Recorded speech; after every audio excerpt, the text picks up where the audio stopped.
Somebody should count how many times Giles is in my videos compared to the ladies, Glenn and Gretel. Because I just feel like he's always here, and Glenn and Gretel love to ignore me when I film videos.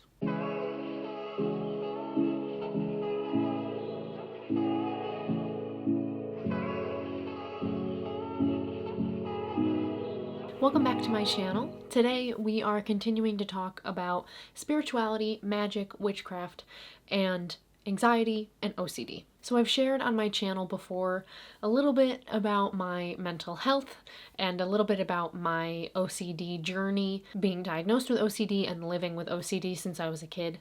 I've linked down below my video where I talk all about my journey of having OCD, so if you want to learn more about that, I do have that video. I also made another video about how to tell the difference between an intrusive thought, an anxious thought, and a psychic message or an intuitive message.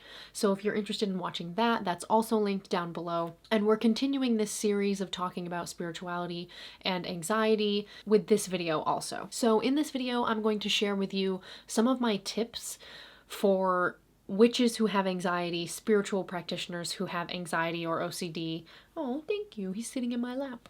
So these are just some of my tips that I have jotted down over the past couple weeks as I thought of them, that I have to share with you guys. I love hearing that you guys can relate to this and that you guys appreciate this content, because something that I continue to struggle with is being a spiritual practitioner, being a witch, and having OCD, having anxiety, having intrusive thoughts. They're things that can really butt heads, be at odds with each other a lot. So I'm really happy to be sharing this information with you guys, because this is stuff I've really had to figure out on my own throughout time, and I'm still learning how to deal with it. So if you guys have tips that you want to share with me or with other people that I don't list in this video, please comment them down below to help the community of witches with anxiety, witches who are neurodivergent like I am. Like we are, and this is a series that will be continuing with future videos with more tips and more information, so stay tuned for those. And before we get started, please don't forget to subscribe to my channel so you don't miss any of my upcoming content. I post twice a week on Tuesdays and Saturdays, and soon I'll be live streaming also, so subscribe so you don't miss any of that fun stuff. So here are my tips for witches who have OCD and anxiety. And when you're listening to these tips, take what you want and leave what you don't feel a connection with. These tips are things that I've come up with for my special brand of anxiety and OCD, things that help me. So some of them might help you, some of them you might be like, oh, I don't need help with that, or oh, I don't have that problem, or oh, my compulsions aren't like that, so you won't need that tip. But watch through the whole video to hear all the tips, and you will probably hear a few that will help you, even if you don't relate to some of them. So tip number 1. If you are like me and your OCD involves counting, don't count. Don't count during your spiritual practice. Don't count during spells. Don't count during rituals. Don't do things a certain number of times. Just do them one and done, or do them without counting as many times as you feel until you feel like you're done. Again, do not count. Do not count. And again, if you're like me, you tell yourself not to count and then you realize you're counting. So something I like to do is if I'm doing something a certain number of times or repetitively until I feel done with it, like during a spell, during a ritual, anything like that, I will either say to myself, okay, Maddie, you are doing this once and once only. I don't care how you feel at the end of the once, you're doing it once and that's it. Or if I say to myself, okay, I'll probably need to do this a few times, so I will do it as many times as I need, but I'm not allowed to count. So how do I keep myself from internally counting? I usually will sing myself a song or I will play music and sing or mouth the song. Either in my head I'll sing it or out loud I'll sing it, to keep my brain and mouth occupied so I can't count.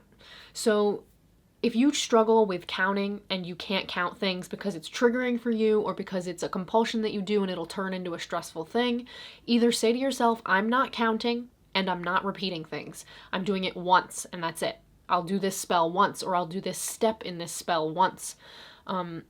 Or you can try to keep your mind busy while you're doing the thing multiple times so you can't count how many times you've done it. Counting can be tricky because within spirituality, spell work, rituals, people will say, oh, do it 3 times or say it 3 times. And And that can be a slippery slope for someone like me who has OCD and will open and close a jar 3 times, or will pick something up and put it down 3 times, or, the limit does not exist of what I can count and what I can compulsively do and turn into a compulsion. So if you can relate to that, then counting might be hard for you. So hopefully this tip will help you either keep your mind busy while you're doing something multiple times and do not count how many times you did it. Just rely on your intuition, your gut feeling of, okay, I feel like I'm done. I've done it enough times. Or I feel like I'm going to keep doing it a few more times. And don't count it. Just keep your mind busy with a song, with a chant, with something. Or you can say to yourself, I'm doing it once, and that's it. So when you're looking at a spell or a ritual and it's telling you how to do it, even if it says, repeat this step 3 times, or say this mantra 5 times, or whatever it is, if that feels triggering to you, throw it away. Your practice is your practice. And as long as you're not harming anyone, you do whatever you want. So if something's going to help you have a better experience and a better outcome from a spell, from a ritual, throw out what you don't need and what makes you stressed and what you don't like. If you see that in a spell, in the instructions for a spell or a ritual, just throw it away and do your own thing. Just say to yourself, I'm doing it once, and that's it. The next one is all about the importance of cleansing yourself and cleansing your space. So I never approach my altar without having cleaned myself. This means showering, taking a bath, jumping in a pool or a body of water, a pond, a lake, a river, the ocean, using some kind of water to clean yourself, or using smoke to cleanse yourself, using sprays to cleanse yourself, using crystals to cleanse yourself. Do something every day and always before spiritual work, whether you're praying, meditating, doing a ritual, giving offering, doing a spell, working with a deity, invoking a deity, evoking a deity, anything like that, performing a healing on yourself or someone else, doing a shamanic journey, any kind of spiritual work. Before you do it, cleanse yourself. If you can't, for whatever reason, clean your physical body, you don't have time, you don't want to, you showered earlier and you don't want to shower again, you can just energetically cleanse yourself. So you can cleanse yourself with smoke.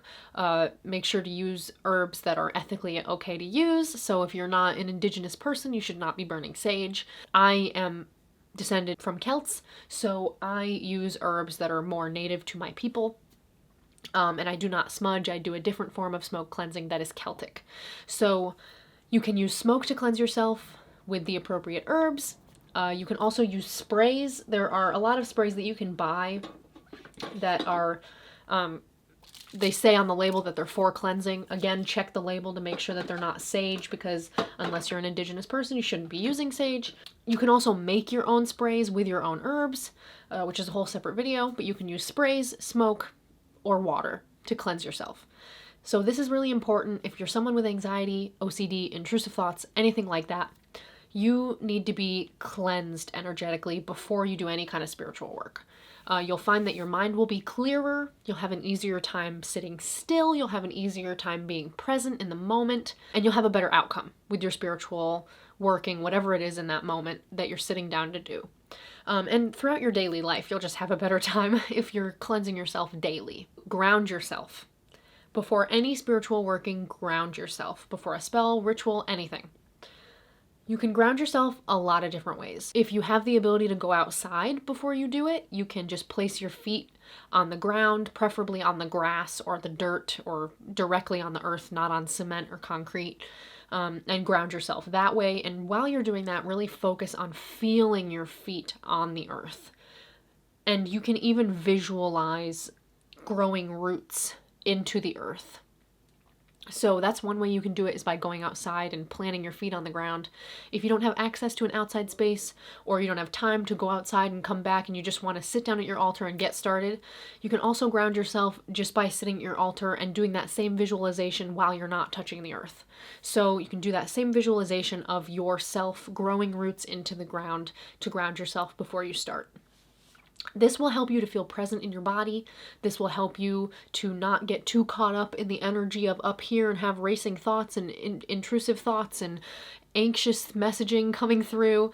So you'll feel more grounded. You'll feel more able to receive messages from spirit and know that they are from spirit and not just your own brain yapping. So grounding is really important. You know when your cats see something and they go, I've kind of started doing it because I'm spending way too much time with them because it's unsafe to leave the house.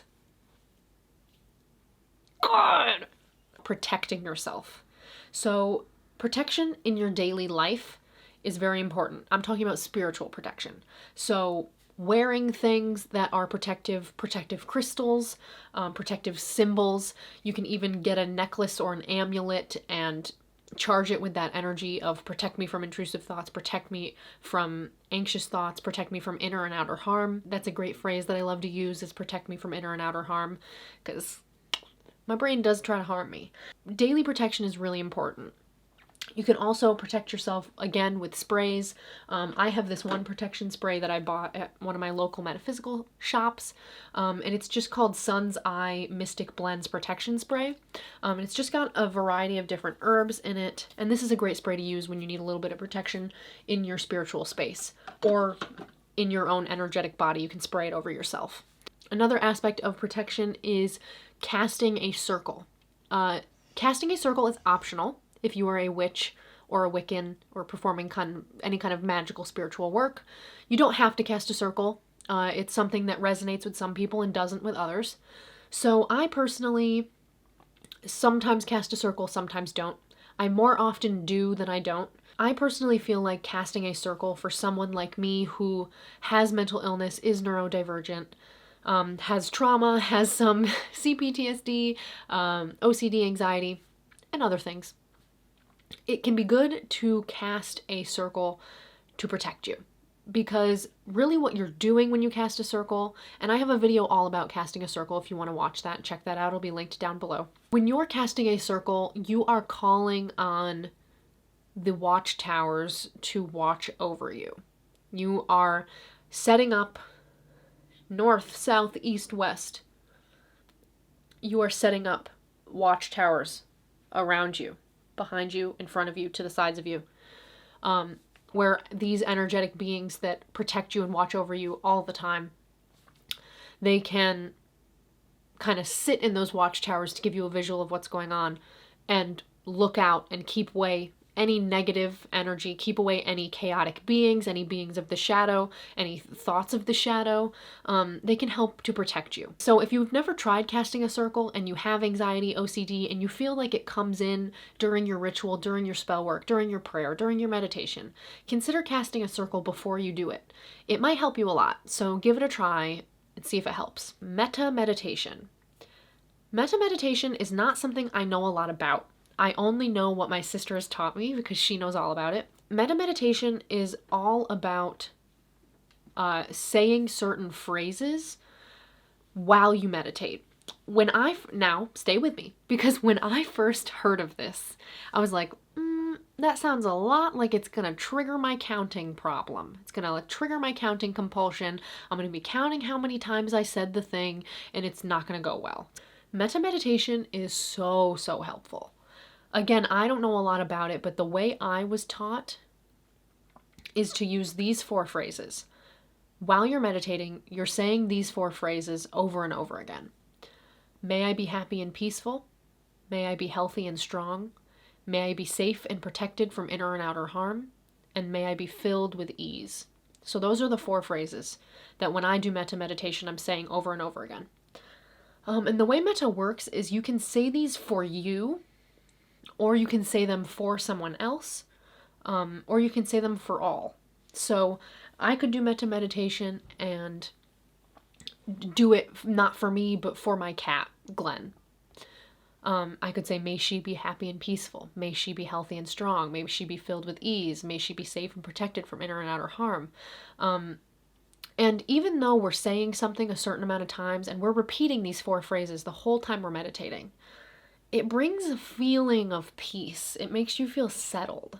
So again, that's why I say you should try it. Even if you're a counter like me, a compulsive counter, you might find yourself at first feeling resistant to it, or noticing yourself kind of counting how many times you've done it.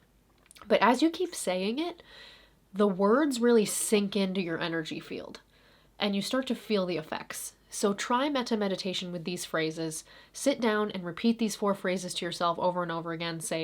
You can say it for yourself, you can say I, or you can say it for a pet, you can say it for a family member, a loved one, a friend. So give it a try and see how you feel, because metta meditation has been revolutionary for me in so many ways. And another thing I learned that I'll share quickly, even though this video is not about metta meditation, is that metta meditation, usually you start by doing it for somebody else. Especially if you're someone like me who has a hard time, this is something I've gotten a lot better at in recent time, but if you're like me and you have a hard time sending yourself good energy, sending yourself love, showing yourself love and affection and care, then it can be easier sometimes to start doing metta for someone else rather than doing it for yourself. If you don't feel worthy of that peace and tranquility and happiness and health, it can be hard to try to send it to yourself. So if you're having that experience, you can start by doing metta for your pet, for your mom, for your significant other, for your friend, and then eventually when you feel ready, try to do it for yourself. Anyway, so you can charge a being with protecting you with your mental illness, with your mental health, whether it's anxiety, OCD, depression, any kind of mental struggle. And when you're doing this, you can look for deities that are very protective. You can also look for deities that are very motherly, just very parent-like, someone who can take care of you and look out for you and protect you. So look for protection deities. The deities that I work with that most help me with my anxiety and my shadow self. That's another thing you can look for in deities, is look for deities who work with the shadow. Look for deities who work with stuff that's not love and light all the time, which of course is lovely, but you have a shadow self and you can't deny that. The deities that I work with that help me most with my mental health and my anxiety, OCD, my mental struggles are Bast and Sekhmet. They're both very protective ancient Egyptian deities, both pretty motherly also, but they're very strong protectors. Sekhmet is ferociously protective, so she's one that's great to work with. Also, I work with Hecate. I have a lot of videos on my channel about Hecate, so she's very helpful also because she is a being that can move through all realms. Light, shadow, in between. Liminal space. So if you're someone who's working with your shadow self, someone who has a very strong sense of their shadow self because of their mental illness and their neurodivergent nature, then working with Hecate is a great option, or another being that has an awareness of the shadow and works with the shadow. Visualization. Visualization can be really hard if you have intrusive thoughts, because people who don't experience intrusive thoughts often think that an intrusive thought is just words. More often than not, an intrusive thought is a visual image, or an intrusive thought is a scenario playing out in your head and you see the whole thing happen. Visualization can be really hard for that reason. Let me know in the comments if you've had this experience so I feel less alone. But have you ever had the experience where you sit down to do something, you're doing a spell, and as you're visualizing the thing you're trying to achieve through the spell, or manifest through the spell, you're visualizing it, and it's going well. And then all of a sudden, your intrusive thought brain pops in and is like, changes the visualization into something that you don't want, or into the opposite of what you don't want, or into the worst case scenario. And you feel it impacting your spell. You're like, no, this is not what I want. This is my intrusive thought. I'm trying to visualize the thing I want happening. And then your brain turns it into, but what if this happened? And it's like the worst possible thing that could happen. But that happens to me a lot. And I've come up with a couple ways to combat that. So the first way is to, instead of doing visualization, try to do a physical, tangible task instead of visualizing the thing. So for example, like with a cord cutting, instead of just trying to visualize cutting the cord, which can be really hard. In the past, when I've tried cutting cords with people, during my visualizations, I've had I can't cut the string. I just can't visualize the string getting cut. I just feel like the scissors are dull or the string's really thick, what's the matter with these scissors? So that's how I have these visualizations where I'm like, why can't I cut it? It's just because my intrusive thought brain is like, nope, you're still connected, you're still connected, you're still connected.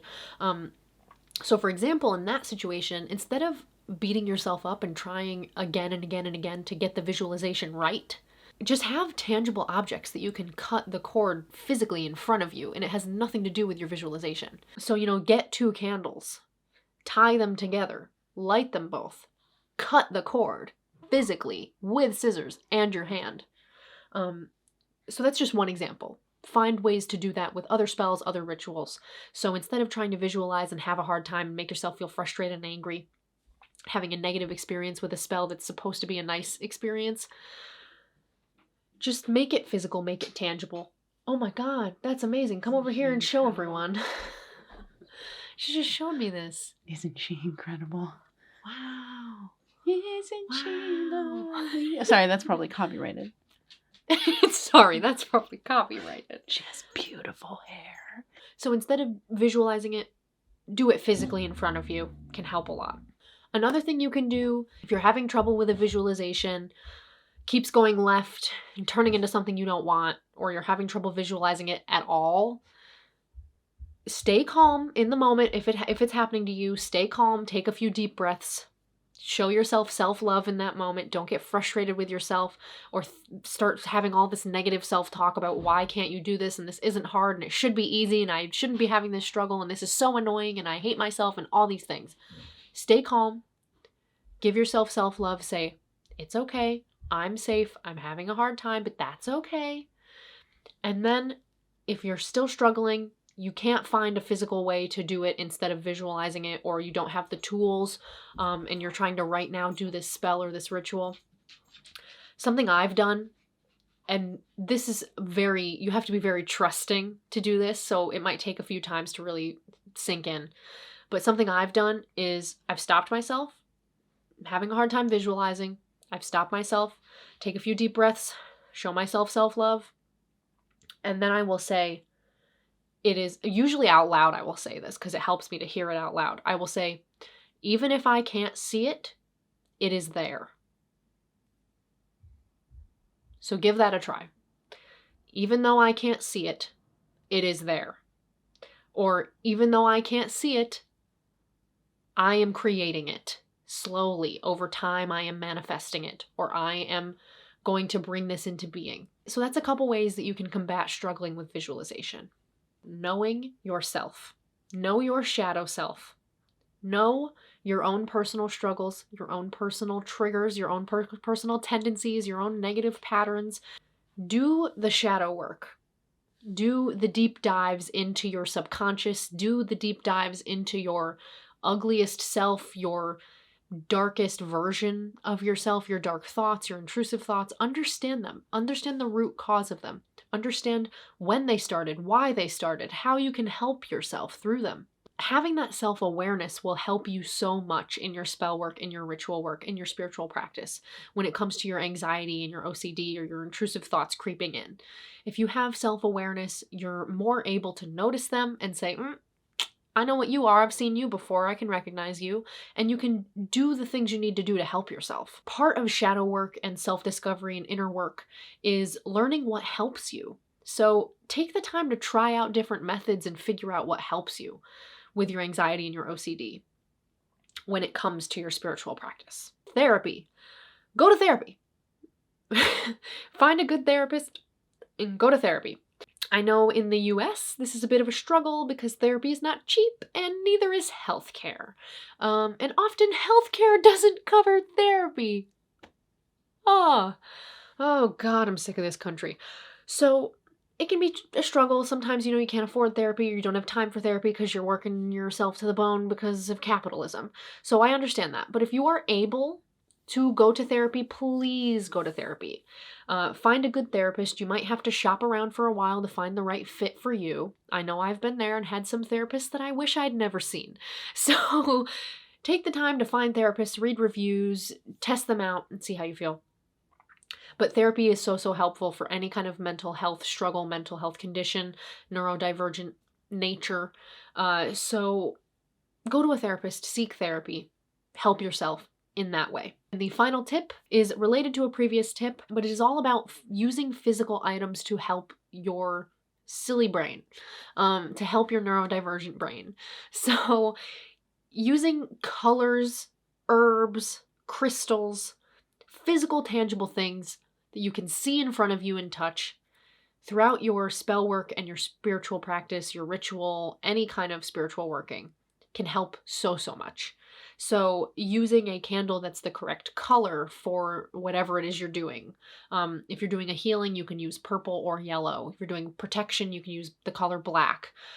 If you're calling in love and happiness and joy and affection, you can use pink or white. If you're calling in very powerful, strong energy, you can use a red candle, or use the crystals that correspond with whatever spell you're doing, whatever ritual you're doing. Having these physical, tangible items is so helpful. So those are all the tips that I have to share with you about anxiety, OCD, and spell work, witchcraft. I hope that all you witches enjoyed and found it helpful. I know that it's such a struggle to have anxiety and OCD, intrusive thoughts, any kind of mental health struggle, and practice witchcraft, practice spell work, practice spiritual, anything. So I hope that this video helps. If you enjoyed this video, please give it a like and don't forget to subscribe to my channel. Thank you so much for watching, and I will see you soon. Blessed be.